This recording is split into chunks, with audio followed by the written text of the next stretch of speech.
Sir, you are on mute. Yes. Hello there. Coming from you, it means a lot. It's good. Looks good. This is natural. Yes. You can make that. Sir, but this is natural. It is really natural. That's what I'm saying. You can make it. Yeah. Because what happens in this picture, if you turn your face, you see those shadows.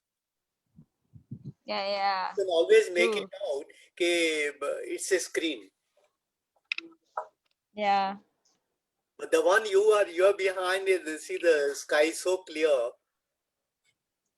Beautiful. I actually shifted my position to this so that everyone can see what is behind me. It's the whole real nature. नहीं वो लग रहा है पीछे. I can see those waves also. Yes, sir. In between this. Hi, Tania. Hi, Harsha. Good evening. Hi. Good evening, KK sir. Hi, Tania. How are you? Good. Wow. Wonderful. Lovely to see you. Tania, where are you? Delhi? No, I am based out of Calcutta now. Oh. And it's work from home or posting? Currently, it's work from home because of the COVID situation. Okay. And otherwise, I had taken a transfer almost 2 years back for a certain time period. So that's an internal transfer which I have taken. So it's not, but yes, in a way, it's like being closer to home, you can say. Wow. So for all practical purposes, you are in Kolkata. Yeah. How you pronounce it now? Kolkata, it's like Kolkata. Kolkata. Okay. No more Calcutta. No more Calcutta. It's like Kolkata. Kolkata, okay. तो next बार किसको जिता रहे हो? ममता? दीदी या भाई साहब? It's all the same, sir. You have it's a the choice same faces. Didi and भाई साहब. But sir, it is the same face.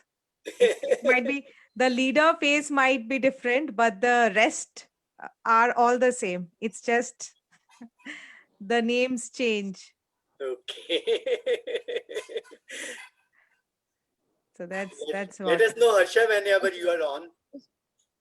Yeah, we are ready. Actually, we are live on Facebook. So whenever we should be beginning, we can begin right away. So it's already 6:30 now.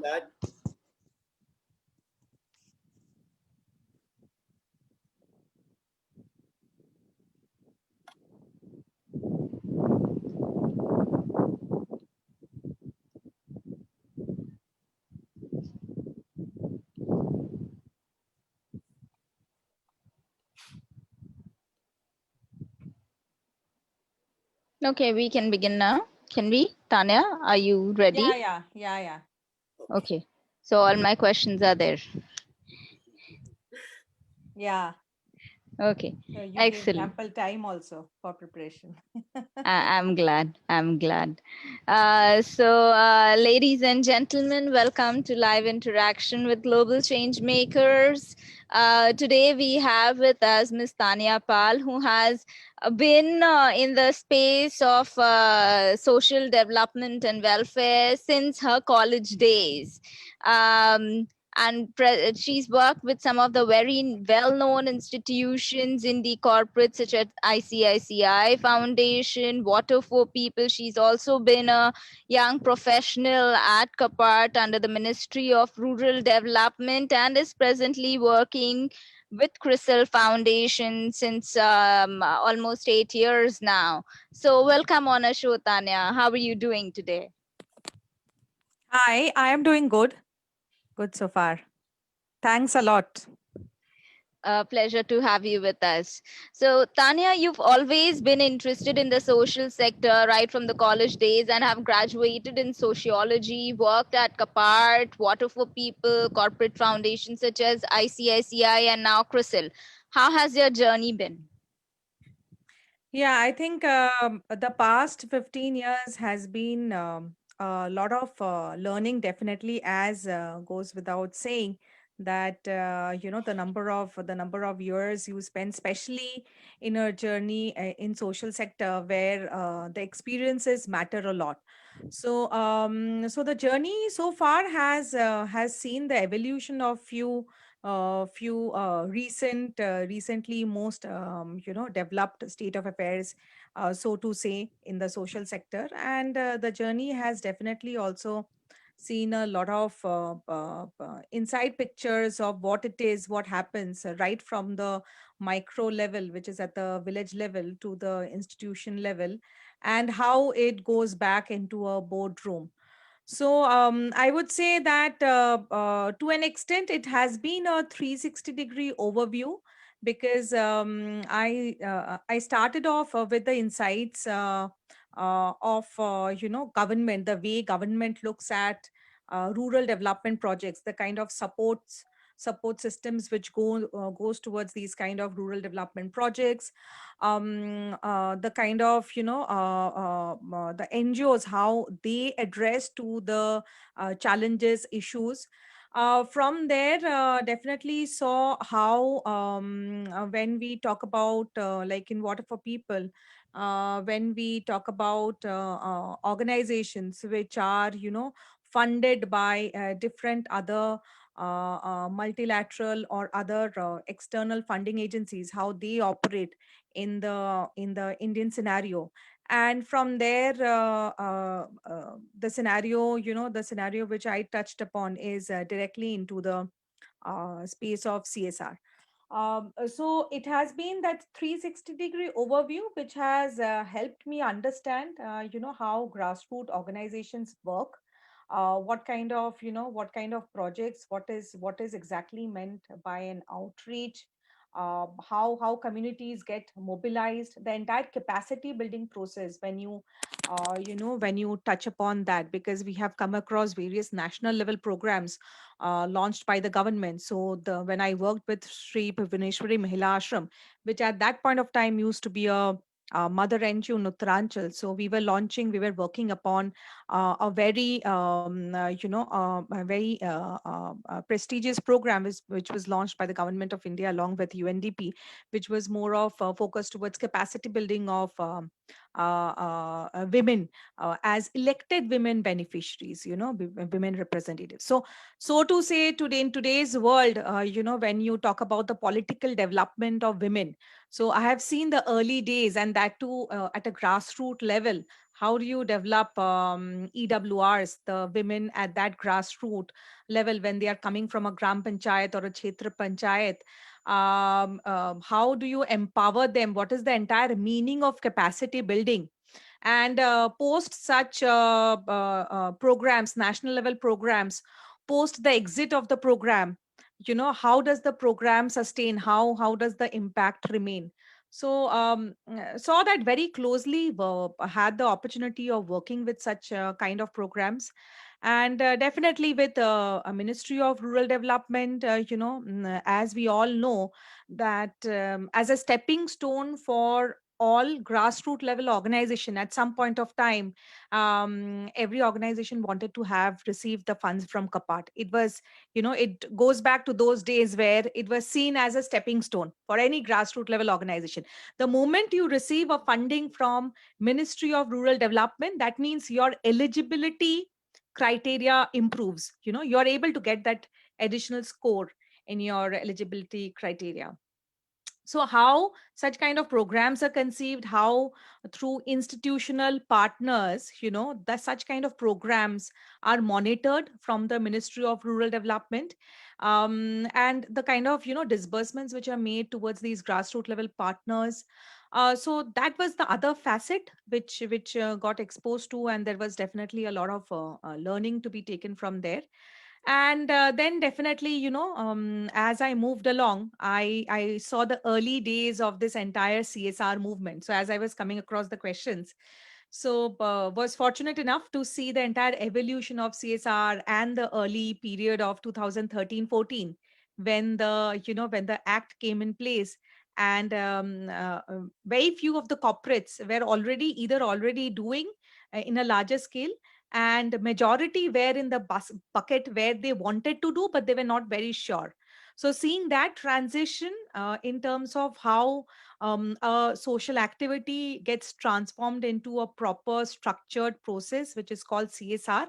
So I saw that entire transition. So my entire the experience with ICICI Foundation, and then moving into CRISIL, which was this during this transit, this entire CSR was evolving. So yeah, it has been a 360-degree approach, and it's easier said than done. Collaborations with the government, making things happen with the grassroots level partners.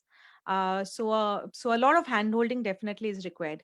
And unless you get exposed to the different facets, it's very difficult to actually come out devising very effective program which can be nurtured with the right kind of capacity building and is made to be sustainable, as we so called say, like the word sustainable programs.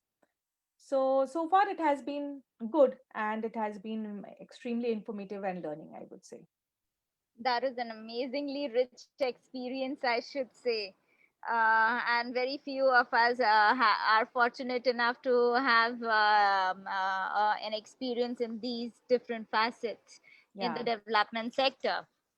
So you worked on several social development projects such as Mahila Ashram to bridge school in the rural areas at a very young age, and lately on financial inclusion projects at CRISIL. What are the learnings and success, and where is India lagging?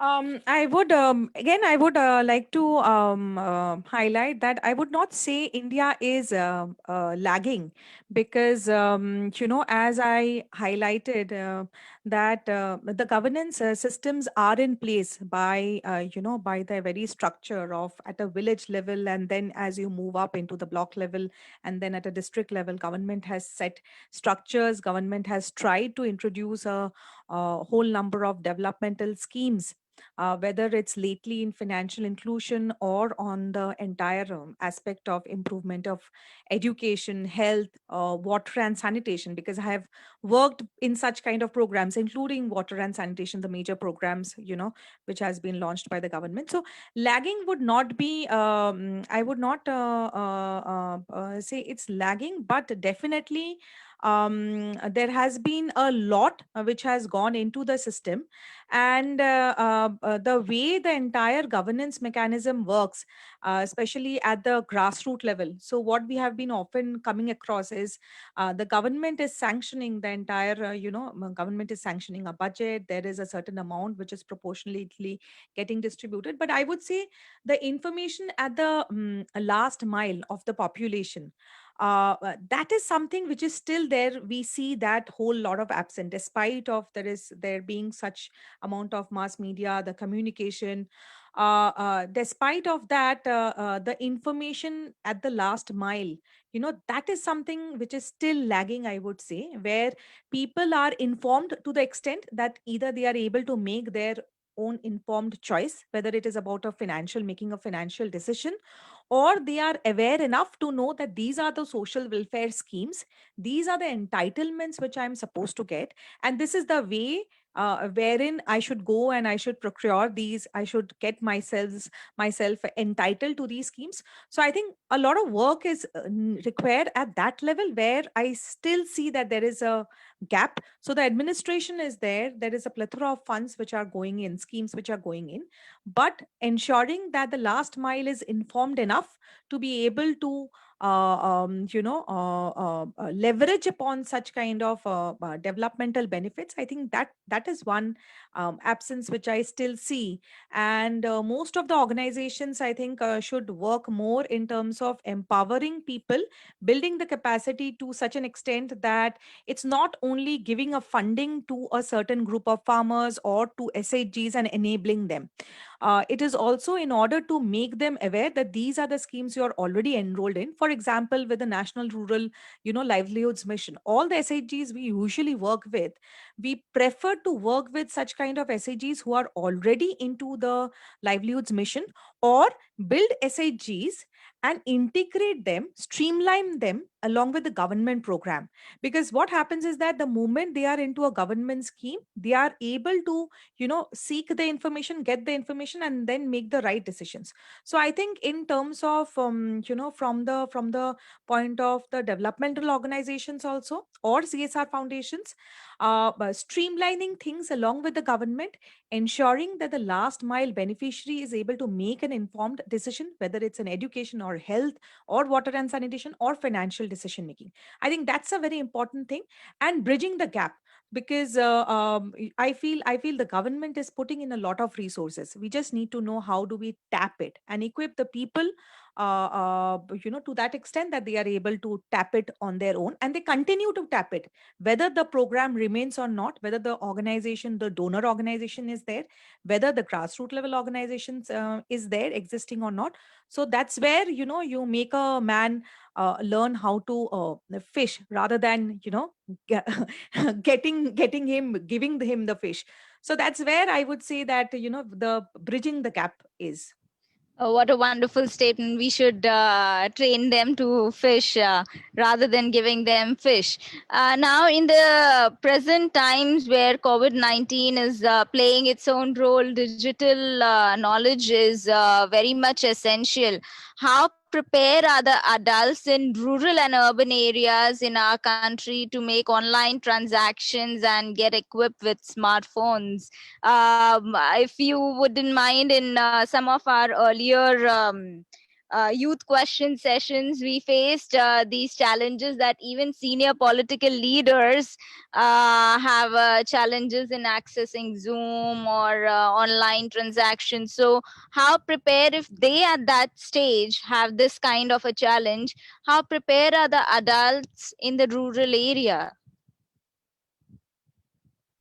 Right. So, this question, I would say that it's not a very straight jacket, answer to this, because there are various stakeholders who are involved in this entire. So, the user, the smartphone user. Of course, I'll talk about the smartphone ownership also. The biggest issue which we face when we talk about smartphone ownership of women. So that's definitely, I'll come to that topic a little later. Coming to, as I was saying, that this is basically a lot of stakeholders are involved into this. Definitely, the first stakeholder is the user, the smartphone user. The second stakeholder is the network provider, the service provider. And definitely the third part is in terms of, again, the government's role in it.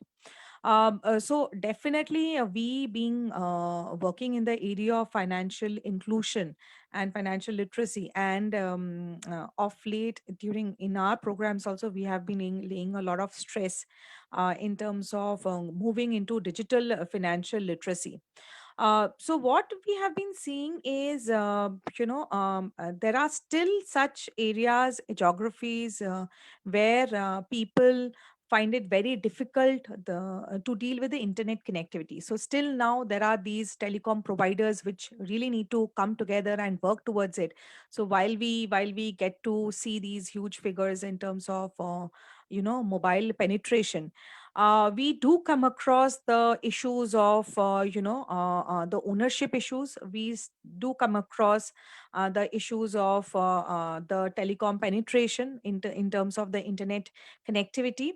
So to say, like, towards this entire digital literacy, while there is this huge campaign of the government also towards the digital literacy, how many of them are actually having smartphones or have the eligibility of buying smartphones? Do they really have that kind of resources to buy smartphones? These are still some impending issues which are still not enabling enough to find the kind of response which we are wanting towards these kind of digital literacy mission. Coming to a program about the women driven program, we definitely see a lot of problems with the women having the mobile ownership. So there is a mobile phone in the family, but it doesn't really belong to the women. So these are again some issues which we, like, a family of 5 or a family of 4 would just have one a mobile which is a shared device. So this is where the problems have been. So in terms of the internet and smartphone penetration, the availability of low cost data packs, so these are still there at the grassroots level, and definitely the connectivity is a problem. I will definitely talk about later on about how we have gone ahead resolving few of these problems as I was highlighting. Great. Um, Now, there was a situation of MFIs in the recent past, wherein the interest percentages were tapped. What is the present situation, and has it helped to bring more people as beneficiaries of financial inclusion? I'm sorry, interest percentage was capped. And since you're in the financial industry, how has it been? What is the present status in India? So on the MFI and capping of the interest rates, I would not prefer to delve into that situation, because there have been various discussions and debates around it. In terms of the present situation of beneficiaries, whether more people we have been able to bring in the inside the fold of financial inclusion. So would like to delve a little bit in this, because the programs which we are currently administering in CRISIL Foundation is largely focusing towards this area. So just a little bit in terms of the backdrop, like we all know the government's huge focus with the Pradhan Mantri Jan Dhan Yojana in 2014, and the entire jam trinity and government's entire focus in terms of opening of accounts, improving the deposit balance, improving the average deposit balance.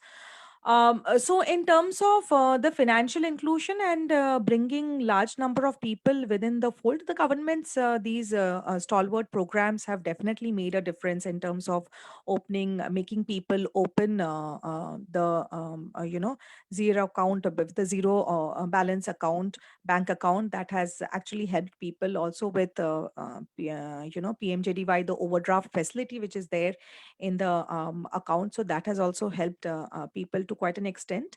And other programs which the government has launched in terms of the insurance benefits, the Pradhan Mantri Suraksha Bima Yojana, which is the 12 rupee, the most availed insurance scheme by the beneficiaries. Along with that, Pradhan Mantri, Jeevan Jyoti Bima Yojana 330, Atal Pension Yojana. So the government has definitely tried its best. Organizations like us, corporate foundations, where we have our CSR policy focuses mainly on financial inclusion. So to say, we talk about financial inclusion and financial capacity building, as we term it, which includes financial literacy and financial inclusion. So what we have done largely is, while the government has launched these kind of programs, as I highlighted at the beginning of this session, is the real problem is people don't know what the entitlements are. The government has launched a plethora of good schemes, but people are still not aware. The way we looked into it is that we first started off our programs in Assam.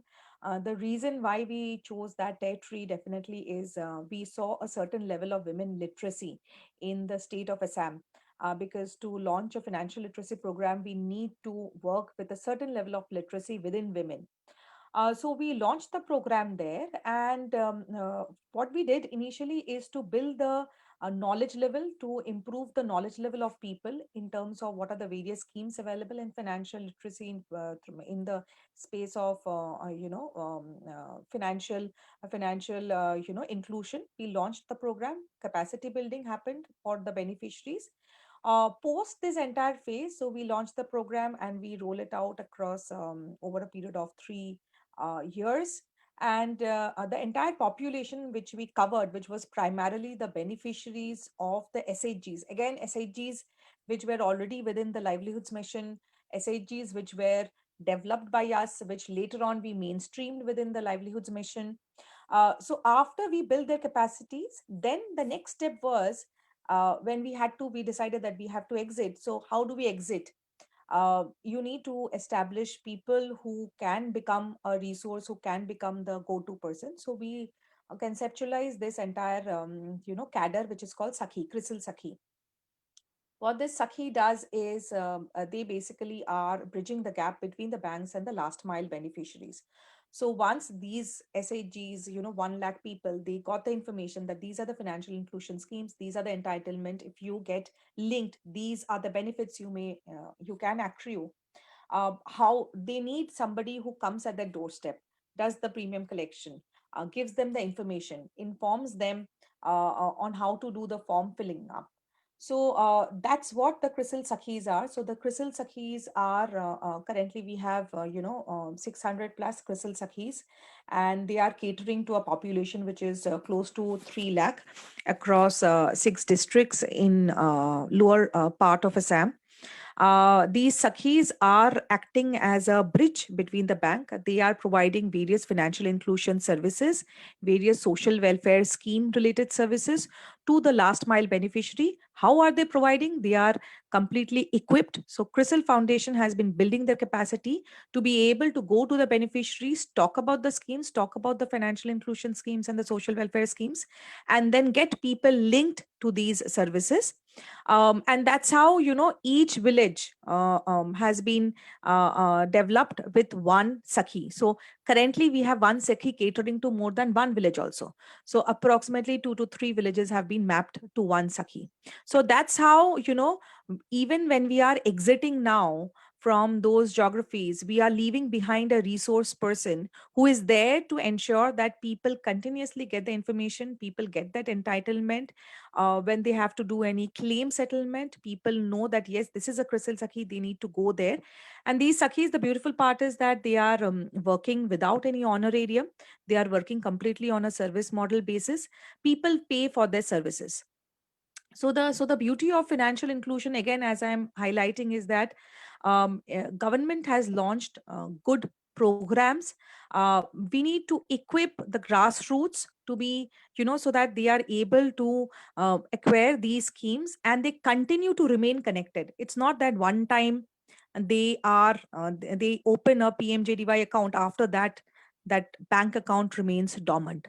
There is no transaction in that account. It's not that in 1 year they get linked to PMSB via 12 rupee insurance scheme. Next year they do not they do not pay for the premium, so they get delisted. So continuous, they need that continuous, link with the financial inclusion schemes, and only then that is going to improve their financial health. So these are the ways which we have tried to address the financial inclusion situation. And we are expanding that program. We have expanded the program from Assam to Rajasthan, Haryana, Maharashtra, and we are propagating a lot about the entire Mein Pragati model, and how people, beneficiaries, can pick up, the benefits of the larger financial inclusion schemes of the government. Wonderful. So you have 600 CRISIL Sakhis, wherein each one is given 2 to 3 villages to be mapped. Yeah, Excellent. yeah. Um, Coming to IICSR, so we are a research, development, and training institution on sustainability, CSR, responsible business leadership. What are the kind of courses that you foresee that we should introduce to upskill the development professionals, you coming from the same background, and prepare for the future sustainability and CSR leaders? Sure. In fact, I was thinking around in terms of, this entire word sustainability. I always get stuck with this. I think we have been seeing this word sustainability, but I would like to focus on this entire governance and impact evaluations, which has a very close relationship with the term, sustainability. So, a program can become sustainable only when it has been very closely monitored, executed, and the governance mechanism is in place. So things like theory of change. What is the entire, the input and the output outcome relationship? Earlier we used to talk about, the log frame matrix. Now we talk about the theory of change, which actually maps the entire, the input and what's the outcome and what is the impact driven outcome. So I think equipping development professionals in from the training perspective on how do they develop this log frame, the theory of change, when they are launching a program, and that's something which would make them think through about this entire MIS and project tracking systems, monitoring, evaluation. So I think these are certain practices if one maintains thorough MIS. How do you use the data which is coming out of the day-to-day operations? How do you use that data through the MIS and track the project progress and understand the health of the project? And that's something which is going to be very symbolic of how the program is going to be sustainable, and whoever the funder or the donor is can make an exist. So, as I love saying, is the beauty is not in terms of conceptualizing a very good program or a project, but in terms of executing it till the day end, you know, and making it sustainable post exit is equally challenging. So I think these kind of sessions, theory of change, MIS, project tracking, monitoring, evaluation, milestone driven project planning and execution, these are certain things which are good to upskill the development professionals. And to certain extent, definitely I think you all might have already included in terms of equipping them in terms of how to deal with the entire reporting to the board, reporting to the CSR committee. Those are again certain things from the governance point of view which can be used for upskilling the development professionals. And what if we are about to start another MBA in CSR, or a bachelor's course, or an executive master's course for professionals? So, what kind of courses do you see that the future responsible leaders should be having when you go for recruiting them? Definitely, what's their foresight in terms of program management skills? That's something which we would definitely try and assess. in terms of any recruitment. That's the primary thing which we always assess. The program management skills, because again, the development professionals, it's there is a lot of difference between the theory and the practice. So we having gone through academic academic courses from our institutions, prestigious institutions, we having seen the field, we have understood the reality that it's more of functional skills, I would say.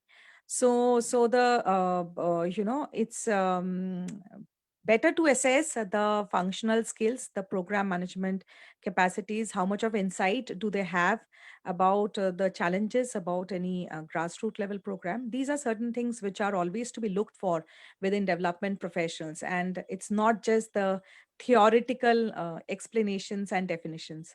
So community level problem solving mechanism, community level issues, how much of oversight they have on such kind of issues are something which we always look, so to say, during these kind of recruitment. Excellent. Thank you so much. That gives a lot of feedback to us. Now, how did CRISIL Foundation address the COVID-19 epidemic, and what have been their learnings? Um, yeah, I think that addressing the COVID pandemic is still going on. And I would suggest the audience today who are watching this session live to refer the CSR yearbook. So every year, CRISIL comes out with a CSR yearbook. So, this year, the CSR yearbook, which is of 2020. So it talks about this entire, how corporates are addressing the COVID-19 situation. So we have seen definitely a lot of response from the corporates towards the entire COVID-19 situation.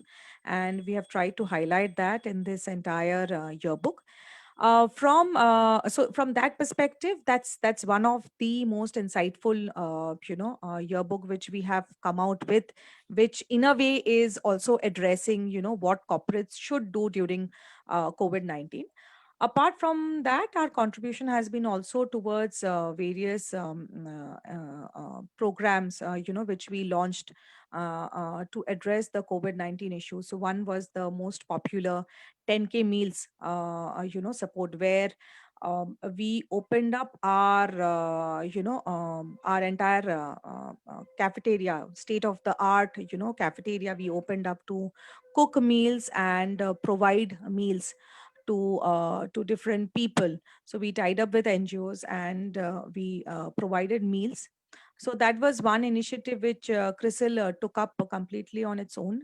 Recently, we have tied up with ACT grants, which is helping us divert funds towards various medical facilities. So whether it's providing oxygen cylinders or high flow nasal cavity devices towards hospitals.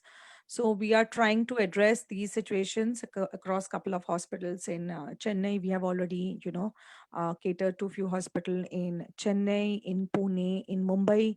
We are also trying to address this through ACT grants in Delhi and maybe one or two tier 2 cities.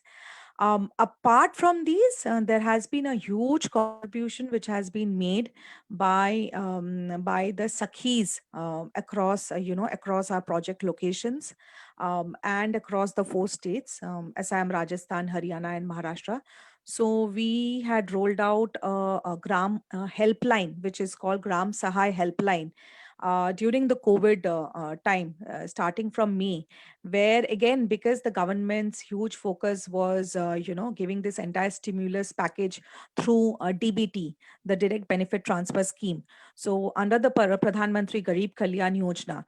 So a lot of people at the grassroots were not getting the proper information about the host of benefits which the government was declaring through the ration, providing ration in kind, providing the 500 rupee in the name of the women account holder, through Narega, through the pension of widow, and also for the handicapped disabled people. So there were a host of things which the government promoted through DBT, and that's where the rural financial counselors who we have in Haryana and Maharashtra on a like-to-like basis of our Sakhis in Rajasthan and Assam, they played a very vital role, because the population which they are attached to, approximately close to 2 lakh in Rajasthan, close to 3 lakh in Assam, across Maharashtra and Haryana. So the Sakhis, they reached out to the captive audience, and not only the captive audience, the entire mass in the villages. We have a lot of Sakhis who were involved in making of masks. So they made masks. And under the SRLM program, there was a lot of grant given to such kind of women who made masks, and then they distributed it. So from that perspective, there was this huge contribution. We facilitated, our Sakhis facilitated a lot of digital transactions, paying the mobile bills, paying the electricity bills through the mobile. We did see a surge in the digital transaction, which were facilitated by the Sakhis for the beneficiaries. So through these initiatives, we have tried to touch upon, and still we are trying to do, like, for example, for our parent organization, S&P Global Foundation, they provided 5 lakh USD, towards two organizations, Akshay Patra Foundation and LaborNet, for providing meals, and for providing kits to the laborers, grocery kits to the laborers. And we are continuing to with these efforts, as long as the COVID situation stays. But so far, that has been the contribution, towards the COVID. And would recommend people to go through the CSR Yearbook 2020, because it has been quite insightful and talks about what the companies have been contributing towards. Wonderful. That's a lot of work that you all have done for the contributing towards COVID-19. Now, what is the future of CSR, and what kind of projects do you foresee that would be taken up henceforth? Yeah, so in terms of future of CSR, I think it's quite promising, I would say, because in the light of the latest amendments which we have been coming across, in light of the latest FCRA amendment, also what we saw, I think there is a lot of focus. In fact, we ourselves are receiving such kind of proposals, I would like to highlight, from grassroots level organizations, where they are looking at co-funding opportunities, where there is a bilateral or a multilateral donor who because of FCRA guidelines is not able to provide the entire bulk of funds.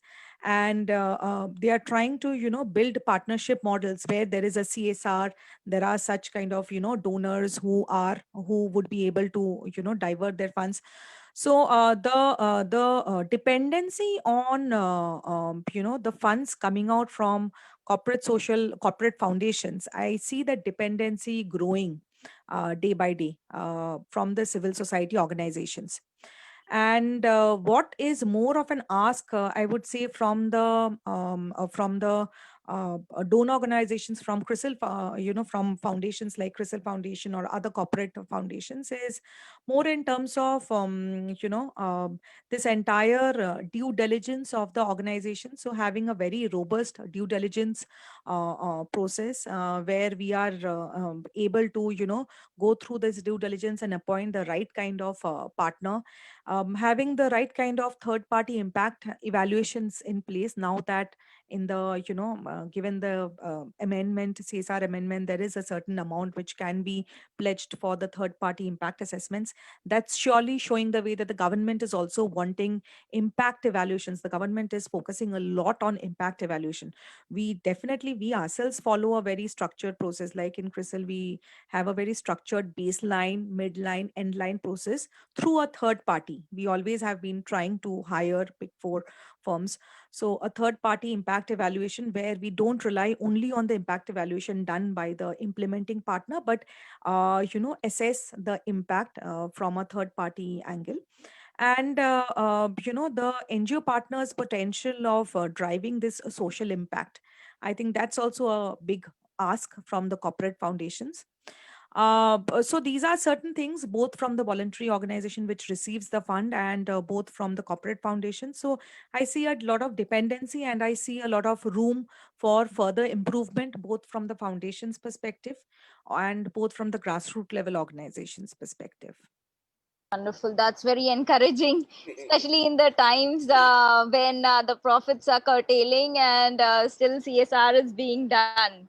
You see. On this note, I would open it up for our panelists, Dr. Sure. Upadhyay, Mr. Daswani, Bharti, Ketki. Welcome on panel. So, sir. Tania, it's always very nice to hear to you. The Thank way you, you sir. put things very beautifully. I would like to know one a practical thing and another from a theoretical point of view. Like you talked about Sakhi. Is it, but when you do things which are part of your business and the way you do business, I think is it better to link to Sakhis directly rather than getting a NGO or a community-based organization in between? That's the practical part of it. Is it better to organize that way? Theoretical part of it is, like say in future, when things are going to be complicated now, as you mentioned yourself with FCRA and all, does really we need NGOs anymore? This is my theoretical part of the question. Sure. So, sir, if you ask us, and especially in our experience of where, currently CRISIL Foundation, erstwhile in IICSR Foundation also, we had seen both the facets where we did the program with through an organization, and we also were ourselves implementing a program. In CRISIL also, we have both the facets covered. So we are doing the program through a not-for-profit partner, like for example, in Assam, we are doing it through a not-for-profit partner. In Rajasthan, we were doing it with a not-for-profit. We tried out direct implementation, and we are again shifting back into a not-for-profit. In Maharashtra and Haryana, we are the only corporate foundation who has been chosen out of the six to implement RBI's prestigious Center for Financial Literacy project, which is going to become the biggest infrastructure in across India. They are the CFLs, which has been established. So for a foundation of our stature, we are experiencing a direct implementation, and we are experiencing implementation through organizations. So implementing through a grassroots level organization for us still stands to be beneficial, especially for programs like Mein Pragati. The reason is, sir, we are very clear that we have a 3-year term where we are launching the program, and the next 3-year term in a 6-year project, and the next 3-year term is where we are exiting from the project. Grassroots level partner is a partner which has a very strong foothold in that area, in that geography. Selecting the cadres, establishing the cadres, and when we exit from the program, it is the grassroots level organization which continues to do handholding of that cadre and continues to ensure that the cadre is connected with one or the other program, and they continue to provide the very ethos of the program. So if they are empowered in financial literacy, they continue to provide, to remain, to provide the core value of the program.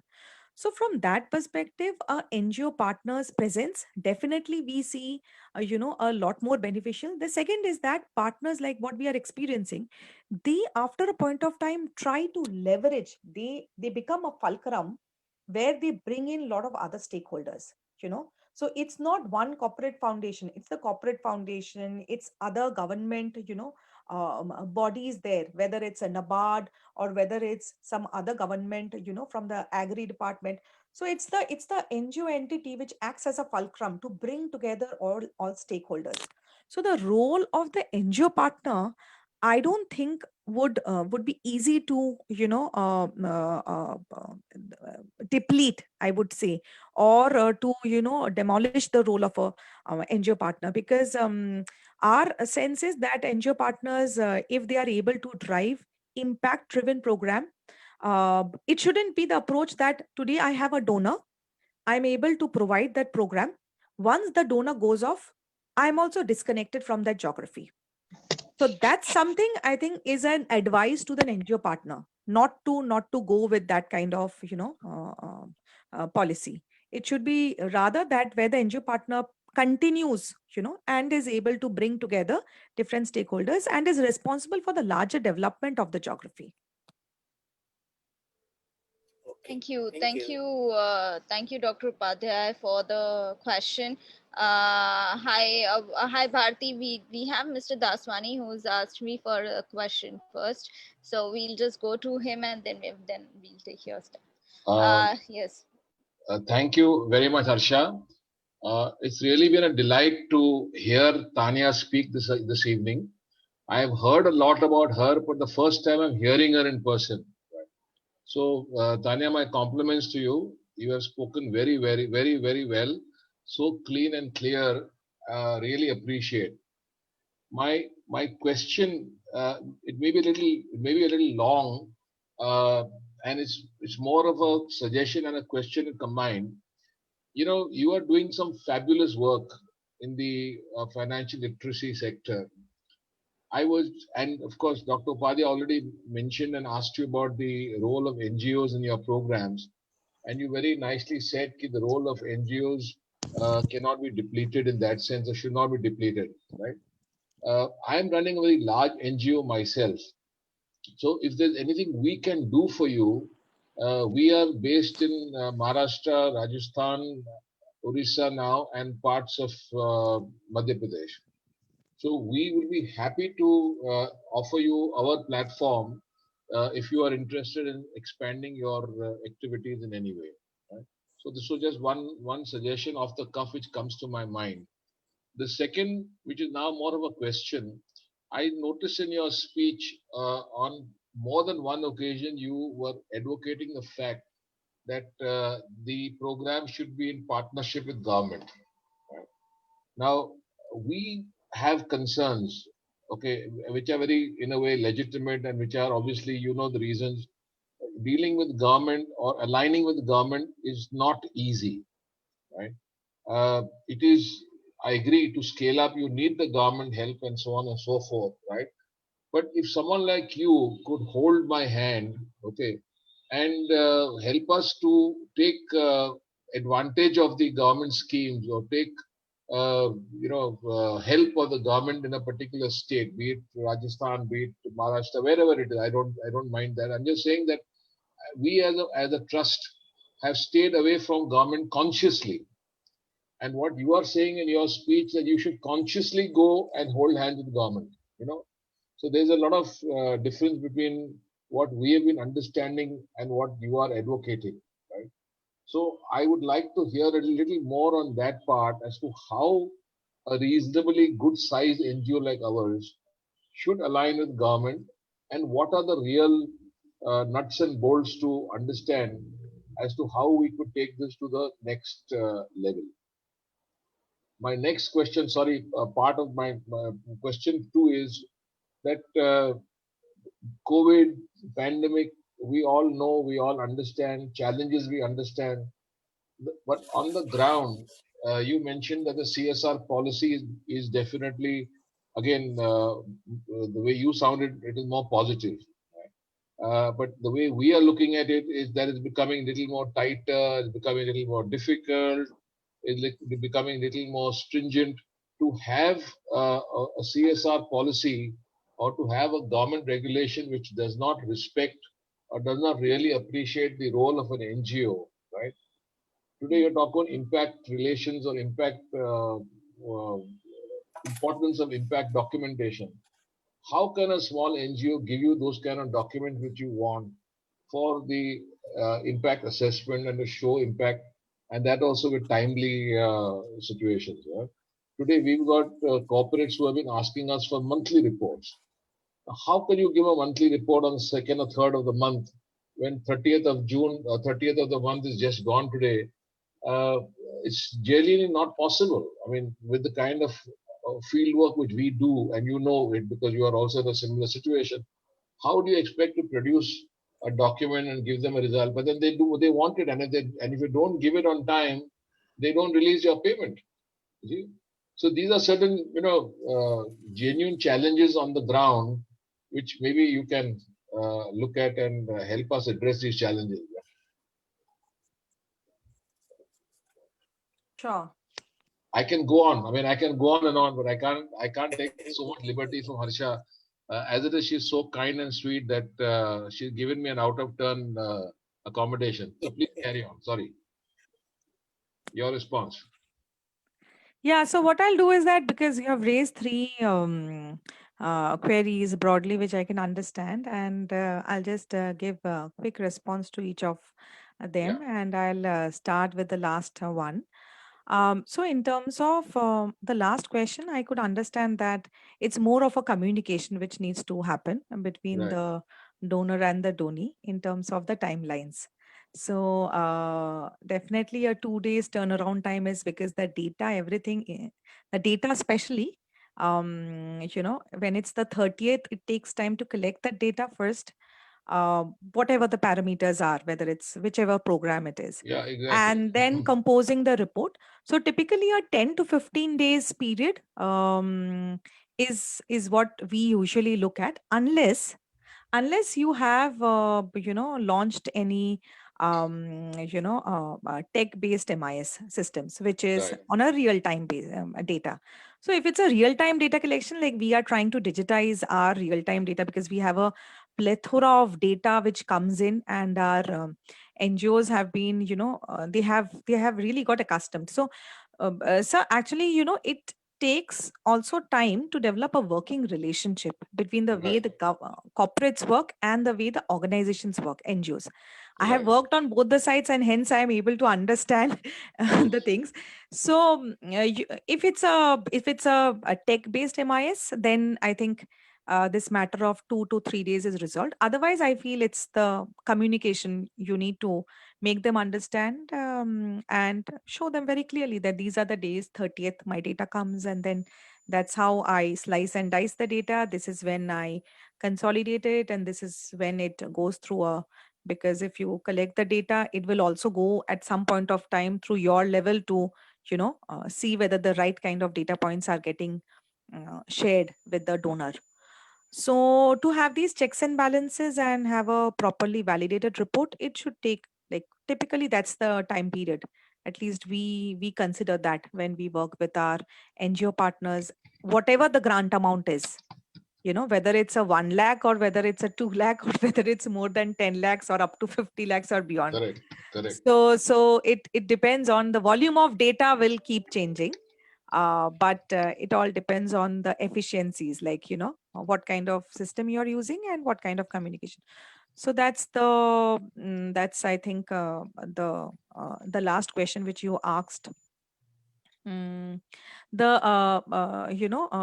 second from the last question, in terms of the entire positive picture, I think that was a positive picture which I drew in terms of the funding, Right. and I think that was your second last question, right? The Right. Right.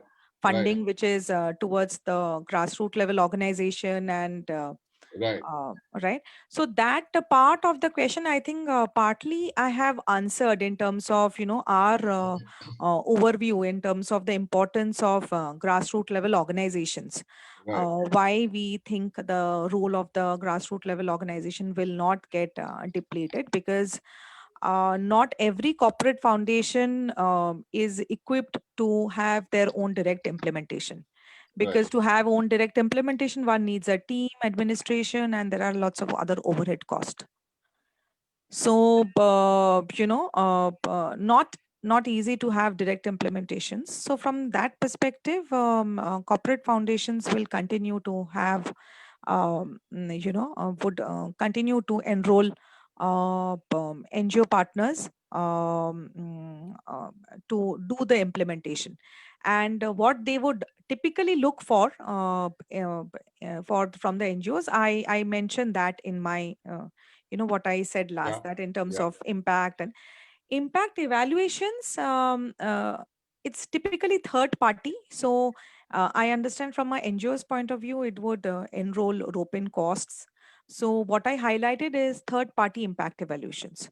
Right. So a corporate foundation or a CSR entity, if their budgets permit, because within the CSR there is a certain amount which is now allowable under under for impact assessments. Right. So for independent impact assessment, that is something which the corporate foundation is supposed to commission from their end through a third party.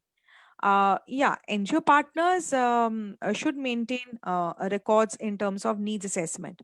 So before any project, I think, is done, doing the primary needs assessment on ground and hence putting up the proposal, I think those kind of data points, needs assessment, that is something which the NGOs should focus upon and leave the third party impact assessment to be commissioned by the so that's the way it should be, unless there is any other any other I think ask from the corporate foundation. If some foundation is wanting the impact evaluation also to happen from the NGO side, if that is the case, then definitely you have to include the overhead cost, Right. because you will need surveyors cost and all that into for doing a impact evaluation. Right. Yeah. And so what was the first question which you started which you mentioned? The first question was regarding your support towards your advocacy towards partnering with Government. government. Government, right, right. So in that perspective, sir, see, working with the government, why is pertinent? Because as within our program, we are advocating the financial inclusion schemes which have been launched by the government.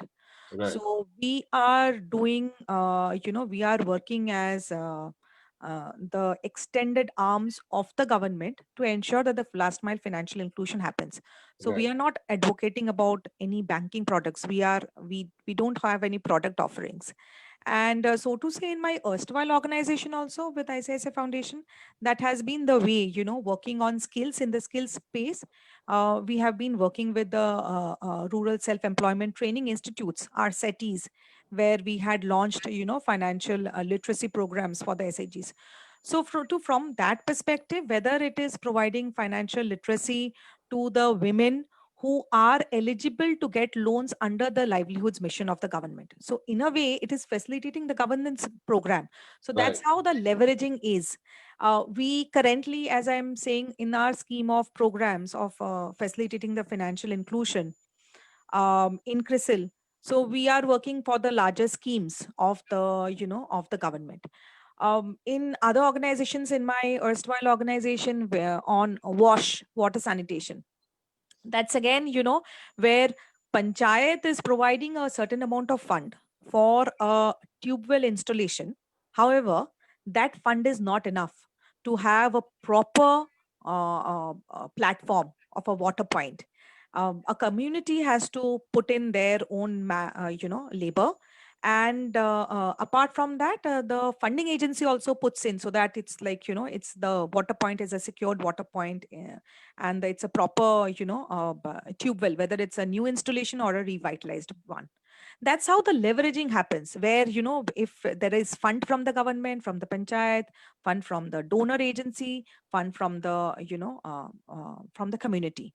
So I think these models have been quite existing since quite a long time, even before the CSRs came, CSR organizations, corporate foundations came in place. The larger funding organizations also have been working along, leveraging with the government resources. So I think that's something which exists and will continue to exist, because we have to work within along with the government resources, which are spread in a over a vast geography and in a vast larger scale than whatever we will be able to fund or donate. So that continues to be there. No, I totally agree with you on that far, that it is there and it is good. But my point was that it was related more towards larger organizations. Larger foundations can align with the government. Larger foundations like yourself or an ICICSR foundation can align. But for an NGO to align and to take advantage of the government scheme, that is what I was asking, that how practical that is. But I've got your point. I mean, I don't want to get into a discussion on this, but I've understood what you're saying, that we need to leverage with the government schemes as far as possible. And maybe with organizations like Harsha, maybe we can get access to more government organizations and try and leverage on a particular scheme or a particular program. Anyway, thank you, madam. And I also offered you my suggestion that you can call on us any time if you want to expand your program, because we have got a large 5,000 to 10,000 families in the rural areas who we could probably look at financial inclusion also, financial literacy also. Sure.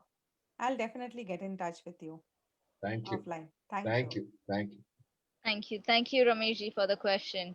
May I request Bharti to please come in and ask her question. Yeah, hello, good evening, everybody. Tanya, you were fantastic. I mean, I'm so glad that I've been able to attend this meet. And I run an NGO called Nurturing Minds Charitable Trust, and we are running a program called Kavach under the umbrella of Nurturing Minds, called a lot of Kavach movement, where we are dealing with sexuality education for girls and women across states. Basically, I'm based in Maharashtra, in Mumbai, and I came across a girl child not even having an underwear. So I was already doing sexuality awareness programs in schools and colleges for the slums, the municipal schools, as well as the Adivasi areas. Now, when I came across a girl child not even having an underwear, I designed a Kavach kit with 4 underwears, 4 packets of sanitary napkin, towel, a khadi towel, soap, and I distributed this in the schools. Seeing my work, I've got a written permission from the Municipal Corporation of Mumbai to distribute the Kavach kits and do the sexuality awareness programs in 1,100 schools in Mumbai. I'm also working in the Adivasi areas in and around Mumbai. I'm basically from a place called Panchkani, so I've done a lot of work there, and Pune. Now we started another, in the COVID, we distributed a lot of sanitary napkins, adult diapers, and ration to transgenders and the slum dwellers and the migrants. Now, during that time, I came across an incident where we went to give the sanitary pads and all. There was a complete shortage of sanitary napkins during the lockdown. It was really bad. I had my friends calling me up and saying, can you give us, because there was no stock even in the medical stores or in the stores.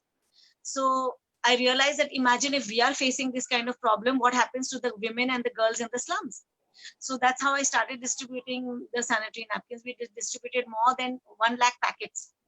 And when I was distributing in the municipal hospitals, I was told that there were around 300 pregnant women who had come for delivery in a hospital, in a municipal hospital. That was during June, when COVID was at its peak. The women were all COVID positive, and they were left at the gate of the hospital, and they did not have anything on them. So they had to stay in the hospital for 14 days. That's how I thought about a Kavach Janani project, where I made a kit with 2 feeding gowns, 4 adult size underwears, reusable sanitary napkins.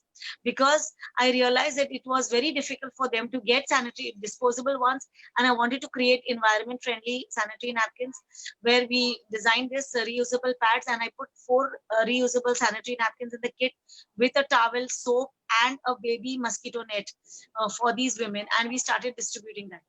I've already distributed a lot of them, and now we have got 600, more than 600, a list of more than 650 pregnant and lactating women in the area of Bajreshwari, that is a complete Adivasi Pada.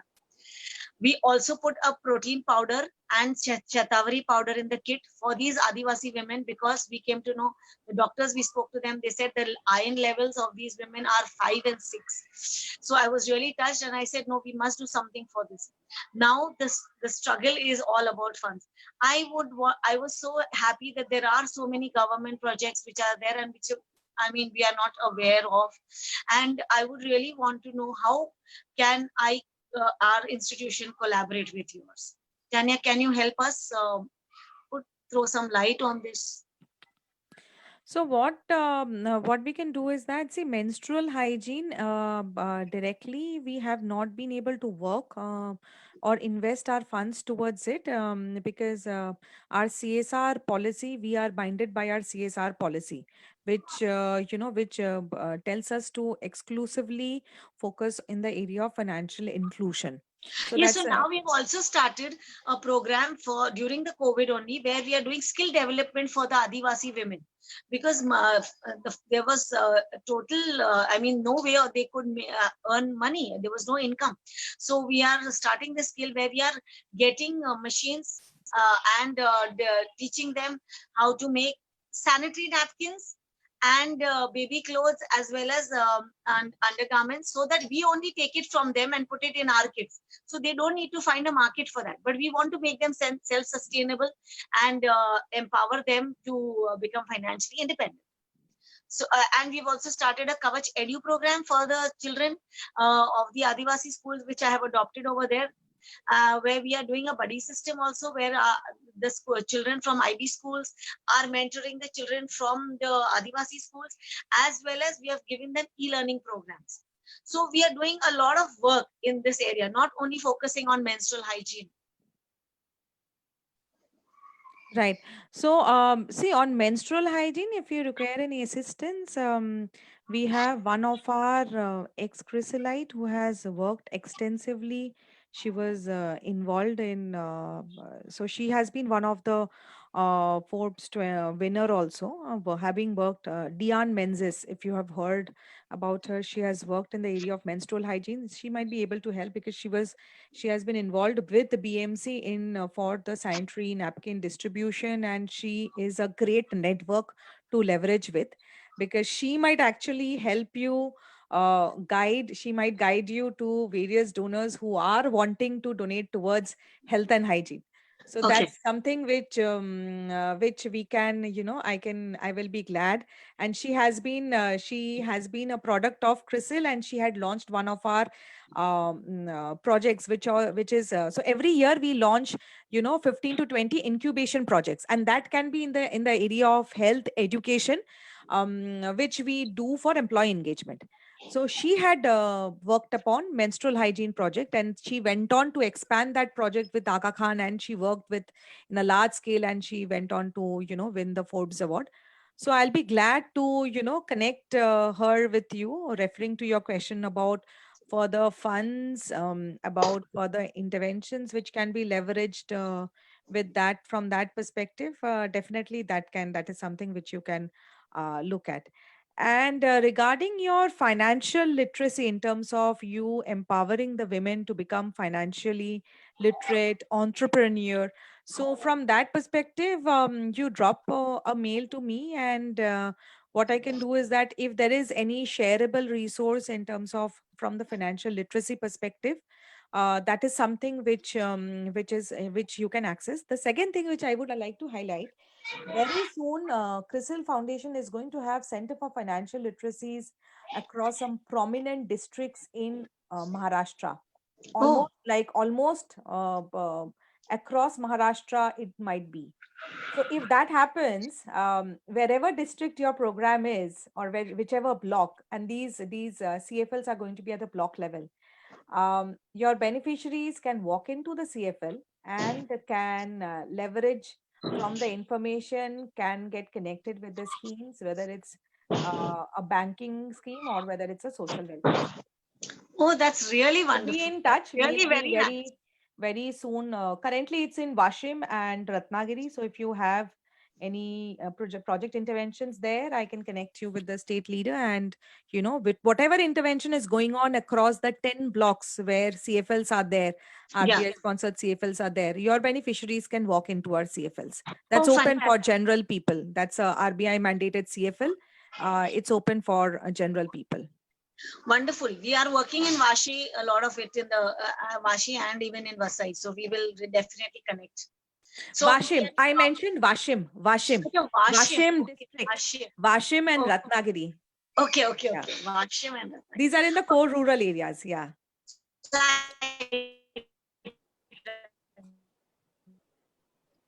Thank you, Bharti, for the wonderful question and great work that you have been doing.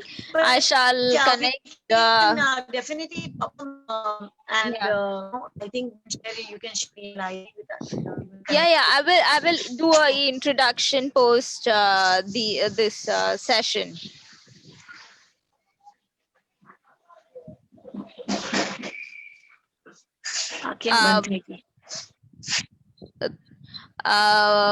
Any final? I appreciate all the questions that you've answered, Tania. Sure. Am I audible? Okay, Yes, you are. wonderful. I appreciate all the questions that you've answered so humbly and in such a detailed manner. And I appreciate Dr. Upadhyay, Bharti, Mr. Daswani to join in and ask the question. Ketki, thank you for joining in as well. Any final message for all of us and for all the viewers from CRISIL Foundation and yourself? Yeah, I think but it's a great. These are very good forums, and it's a great experience to do this experience sharing, because I think it's a lot of positive views and opinions which we often share through such kind of forums. And while there are a lot of inhibitions which keep surrounding us with the amendments which are going on, and and the NGOs always feeling that they are being cornered. I think these kind of forums always help to nurture these healthy discussions, which always helps us keep in faith that the social sector will stay alive, and there is a need of social sector for the government also. So I think from that perspective also it brings in a lot of light, and these kind of discussions are always helpful. So I think keep up the good work is what I would suggest to all the organizations, including us. And let's help and support the larger ecosystem to grow, because including government, social sector, everyone has to thrive within the same ecosystem. So better to join hands and work for a impactful society. Wonderful. You think we can all take a group picture right now? All the people who are present over here, may I request them to please switch on their cameras? And I'll shift to this gallery.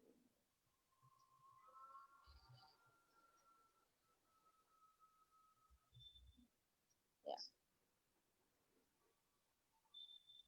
All right. Thank you. Thank you so much. Thanks a Tanya, lot, sincerely, everyone. thank you very much. Very appreciated. Thank you very much. Thank you, Tanya. Thank you, Harsha. Thank you very much. Thank you. It was lovely meeting you all. Thank you. Thank you, Harsha. Thank you, Padhe sir. Good night. Good night. Good night, all of you.